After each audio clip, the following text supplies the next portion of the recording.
इते वहां सां BM ख़बर शहर के रहे सिंध हुकूमत पीपल्स बस जो नओं रूट मली जे मेमण ॻोठ खां टावर ताईं शुरू करे छॾियो। कराची के डिप्टी मेयर सलमान अब्दुल्ला मुराद वॾे वज़ीर के ख़ास मुआविन सलीम बलोच MP राजा रज़ाक साजिद जोखिए रूट जो इफ्तिताह कयो। मेमण ॻोठ खां टावर ताईं पीपल्स बस जे शुरूआत मली जे अवाम लाइ सूबाई हुकूमत जो तोहफ़ो आहे। डिप्टी मेयर जो चवणु आहे। इन ही हवाले से तफ़सील मालूम कंदासीं। असां सां लाइन ते मौजूद आहे आवाज़ न्यूज़ रिपोर्टर शाहिद मीर सहतो।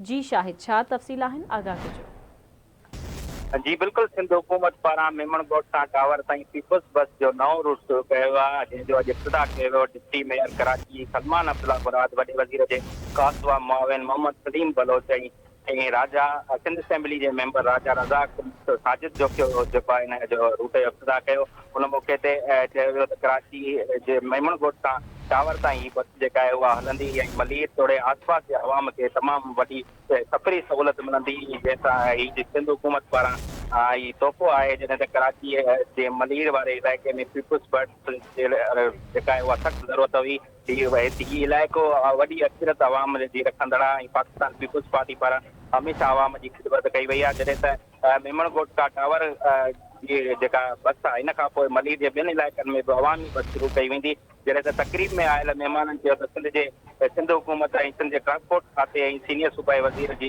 जेका शर्जील मेमण जी कारकर्दगी खे जेको आहे सारायूं पिया ऐं हीअ साराह जो अमल आहे त कराची जे अवाम खे बहितरीन ऐं सस्ती सफ़री सहूलियतूं फराहम कयूं वञनि। इहा हिकिड़ी तोहफ़ो आहे। ठीक है, मेहरबानी शाहिद अपडेट करण जे लाइ।